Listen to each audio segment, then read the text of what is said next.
This question is for the senator. Senator, the reproductive health bill that was just passed, that's a very delicate subject. Can you explain to me so that I can explain to others? Sure. Exactly. Sure. Okay, so New York passed its first reproductive health laws in 1970, where they said that a woman could have an abortion. Okay, so it was 1970. Roe v. Wade passed in 1973. Okay.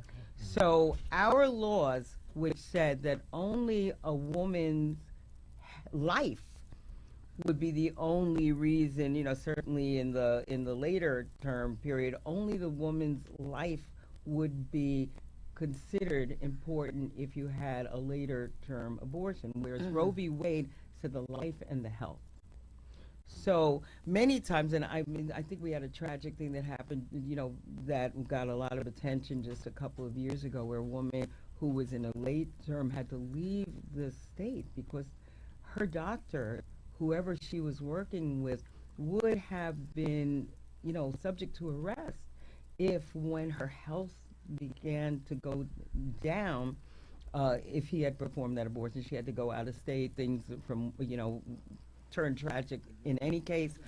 But what we are saying is that the federal laws are newer than our laws in 1970. So we wanted to update our laws to mirror the federal government's laws. And by the way, those laws are under the homicide codes. They're in the criminal codes. Yeah. And we wanted to take them out of the criminal codes and put them into the health codes where we believe they belong. And so that was what we did. There's other things that happened because over the years, there have been physician's assistants. There's lots of different levels of people who Nurses. are quite professional, who are able to, within their scope of practice, take care of a lot of different things. And so we wanted to update the code. So again, within your scope of practice, depending upon what your situation is, you would not necessarily have to have, this person do this thing in the very, very early stages. You could, a physician's assistant, so on and so forth, are quite competent and it's within their scope of services. So what we wanted to do was to tell women that their choices matter. We understand that what you do with your body, should be your right.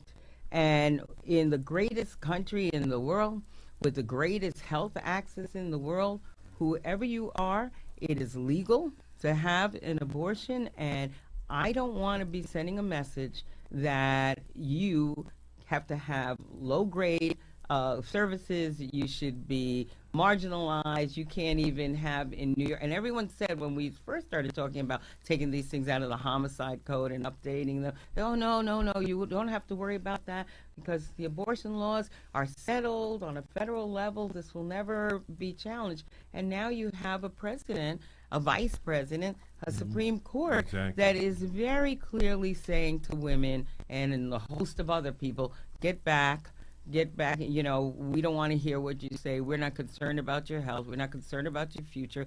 And, if a woman cannot govern her own body, what are her prospects for being able to be that pillar of the community that really, takes care of the whole community, her economic, ability. Exactly.